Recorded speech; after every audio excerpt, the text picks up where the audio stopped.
I can see someone here waiting. I can see someone here probably waiting for someone. But I'm getting another energy as well. So I think both of you are waiting.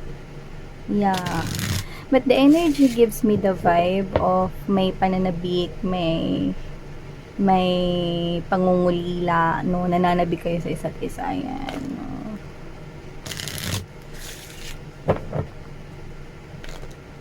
Yun talaga yung word. Nakakilabot yung word nyo. Nananabik kayo sa isa't isa. Hey. I mean, ay. Yun. Yun pala yun. So, tingnan natin, no? Ba't kayo naghihintay with each other? Kung may pananabik naman, ba't di pa kayo magsama together? Diba? Yan yung aalamin natin.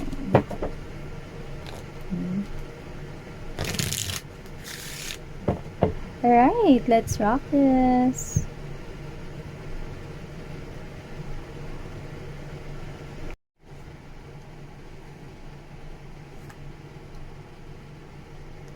This could be an LDR right here. May connection eh. So, pwedeng meron kayo ng relasyon nitong tao na to.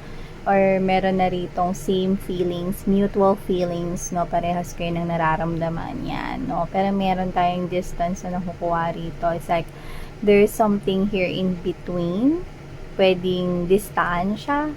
Pwedeng LDR ito. So, let's see. Yan, no? Pero meron ditong magandang connection sa inyong dalawa. Yeah, Ace of Diamond is right here. You also have 37 of oh, I'm hearing utang. Alright, no? So, tanan natin, no? Ano yun utang? May utang ka ba rito, mga babes? No, I'm getting that. Yeah. Okay, so let's make latag. Oh, look at that. See? I can see two people right here na meron ditong pagmamahal sa isa't isa. See? We have here two people right here na kahit na meron distansya sa inyong dalawa. Hindi ko alam kung nasa magkaibang bansa ba kayo, magkaibang lugar dito sa ibang mga babes, no? Pwedeng hindi naman distansya na magkalayo sa lugar, pero maaari rin kasi na magkalapit kayo pero may mga circumstances na kailangan ayusin, asikasuhin, no? Na pwedeng may kinalaman sa money, trabaho dito. Yeah, so I can see someone here, yeah, connecting with you, and you're connecting with each other in a heart space level. Yeah, there's sarang in this type of connection. Yeah, what's sarang? That sarang means in Korean is love. Yeah, so let's make latag mo na, mga babes. Namumutakti ang kulay pula.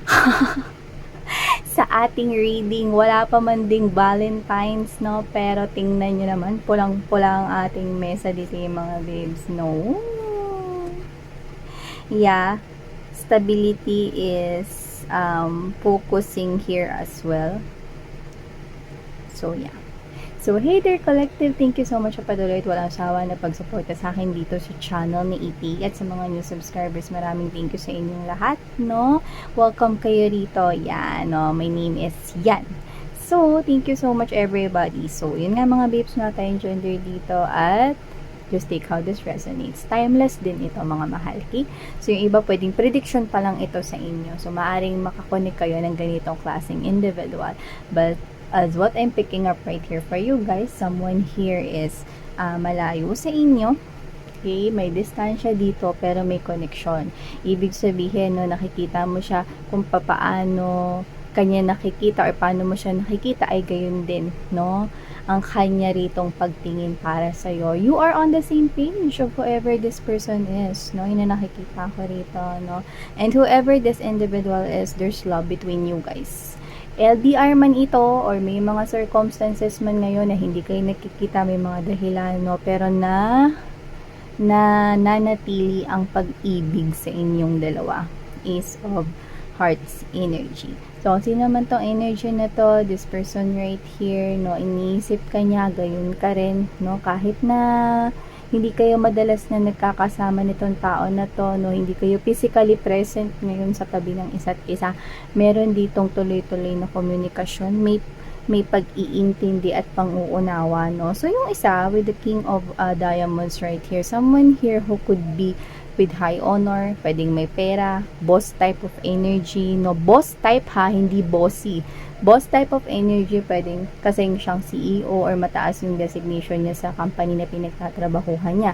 Pwede rin naman mga mahal, no, na ito yung klase ng energy na authoritative yung position niya. Yeah, this is someone here who is busy with working sa kanyang finances dito, no? At syempre, inspirasyon ka nitong tao na to. I'm seeing na mautak at matalino siya pagdating dito sa usapang financial. This is someone here who thinks a lot about your future. Iniisip niya rito na mabigyan ka rito ng maayos at magandang buhay. No? Yung talagang mararamdaman ng mga kids ninyo yung parang ganito.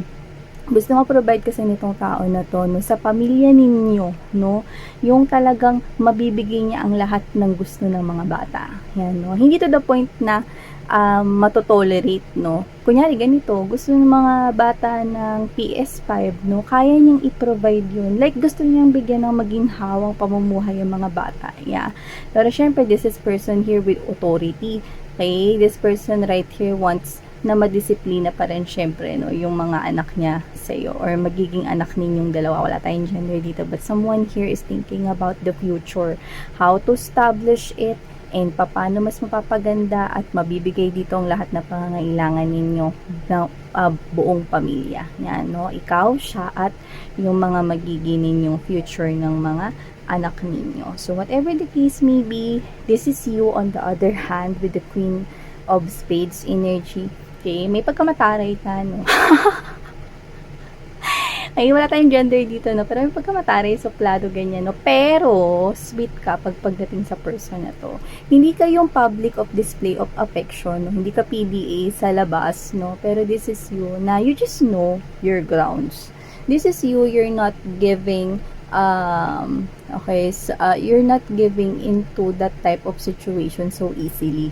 Iniisip mo talaga lahat, no, ng anggulo bago ka magdesisyon. At kapag kumokonekta sa'yo rito, no, ang mga ibang new energies, you're maintaining your boundaries. Hindi ka rito, alam mo yun, hindi ka rito yung nagsushow rito na, okay, sige, ganun ba? Okay. Mga parang ganun na parang, hindi ka rito malambot or hindi ka rito to the point na parang, yung itsura mo, hindi approachable, pero mabait ka.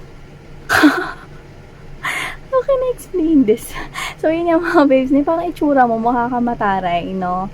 Pero kasi, parang yun yung ano mo ganun ka lang. Pero deep inside, mabuti kang tao, okay? Yun nga lang, dahil nakataas yung boundaries mo, you're raising your sword right here. This is you, okay? Maintaining na parang, wag kang gagawa ng kalokohan sa harap at sa likod ko, kundi yari ka. Isa ka lang talaga, tapos ka. Yan, ganun ka, yung parang, this is you, okay? Once na binigay mo yung trust mo rito sa isang tao, ibig sabihin, kailangan ingatan niya yun ng bonggang-bongga, okay? Hindi lang sa love and romantic relationship, sa trabaho, sa lahat ng areas of your life, ganun ka, no? This is you na meron ka rito isang salita, tsaka honest ka. Papakatotoo ka lang dito sa sarili mo. Yan, no? This is you, no? Maganda yun kasi nagpapakatotoo ka dito sa sarili mo, no? At hindi ka basta-basta nagpapapasok, no? Ng kahit na sinong gusto lang kumonekta dito sa buhay mo. Especially, okay? If it has something to do with nagpapapansin sa'yo. Especially, ganun, no? Kasi ikaw to, no, na may faithfulness ka rito, no, sa yung heart. Okay? At faithful ka rito sa yung tinitingnan na other person. Yan, no? Faithful kayong dalawa sa isa't isa. Na nakikita ko rito, you're working, both of you are working and seeing each other eye to eye. See? You're facing each other and there's love, love, love, love. Diba? So, ang ganda nun, ulitin ko nga. Love, love, love. Natawa ako dun sa effect. Nakita ko kasi, di ba? So, habang tumatagal, no, mas palago ng palago at palalim ng palalim at palaki ng palaki ang pag-ibig ninyo sa isa't isa. This person definitely 6 of Hearts energy, 3 of Diamonds, 8 of Hearts energy. This person is babalik sa'yo. Yeah. If this is an LDR situation at nasa ibang bansa siya dahil nagtatrabaho siya, working on this finances para mabigyan kayo ng maayos na buhay, makapagsimula kayo bilang mag-asawa or para makapagtaguyod rito at makapagpundar ng matatawag ninyong inyo kay kung sino man ito, babalik with the 8 of Hearts energy. Babalik itong tao na to sa piling mo dahil minamahal ka niya. Hindi ko siya nakikitang nagiging marupok kung meron man ditong mga umaaligid. Yes, meron. Pero, hindi ko siya nakikitang nagiging marupok dahil sis, or dahil bro, no? Wala tayong gender dito. Ikaw lang ang tinatangi at tinitingnan niya. At kaya siya nandun para magtrabaho ay dahil sa'yo at sa magiging pamilya ninyong dalawa. Period. Tapon susi sa ilog. Yan, no? Kung sino man tong person na to, mga babes, no? This person will come back to you. Okay? Yung iba pwedeng hindi malayo sa'yo, hindi kayo LDR, pero this person right here, after ng trabaho na yan, uuwi siya sa'yo. If this is someone here na hindi naman nasa ibang bansa pero may tinatapos na mga trabaho rito, busy, no? Kasi pwedeng siya yung nagli-lead ng role kasi parang meron tayo nakukuha rito nagsusupervise, so could be siya yun, no? So this person right here, tatapusin niya lang itong lahat and this person has still eyes on you. Hindi naman nagbago kahit busy siya. Ikaw nga yung nagiging lakas niya rito eh. Iniisip niya rito yung yoy! Nakakita ako ng list. Listahan kasi may number, no? Pero hindi ko na makita yung iba, pero nakita ko yung kiss at hug. So, baka ito yung tinutukoy niya ritong utang. Yan, no? Utang, mga babes, no? Listahan ng utang, kiss, tsaka hug. Ay, ito yung listahan ng utang na excited kang bayaran. Yun yung nakikita ko rito. O, so marami na raw siyang utang sa'yo or ikaw, marami na kayong utang sa isa't isa rito, no? So, excited kang bayaran to, excited yung bayaran to sa isa't isa, no? At hindi ko alam kung ano pa ibang nakasulat doon, no? Maaaring hindi na sa atin pinakita, no? Pero syempre, maaaring puro kalandian nyo lang yung dalawa.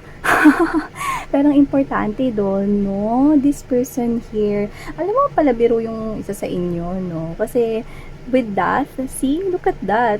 How, 'di ba? How, ano nun sa Tagalog? Basta parang, yung klase ng approach dito is parang, this person loves you and this person do not fail to make you smile or laugh. Ganon eh. So, whatever the case may be, this is someone here, the 5 of Diamonds, 9 of Diamonds, 10 of Diamonds. This person wants to give you all the resources that will make this family right here na masagana ang pamumuhay. Both of you are working on this. Kahit ikaw. Nakikita ko rito, no? Hindi ko alam kung ba't ko nakita rito, mga babes, no? Yung law. Okay? So, pwedeng may graduate dito ng law or baka lawyer ka or kasi nga matalino kay, balanse ka, may fairness sa'yo. This is you. You have this palabra de honor. You have this balance and fairness in you. You are appearing as the Queen of Spades.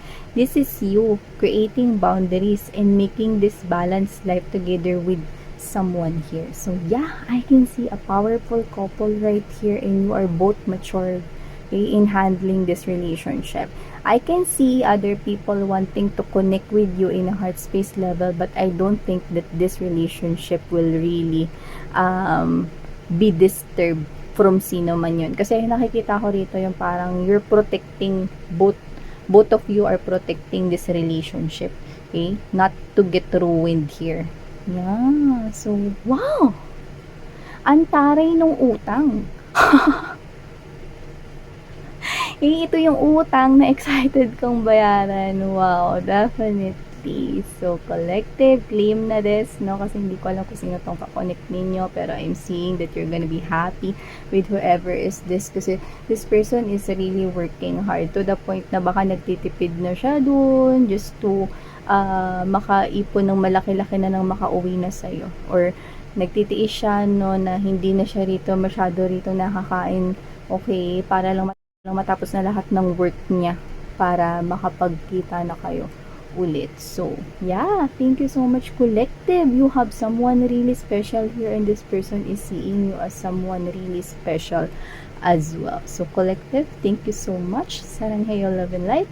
Annyeong.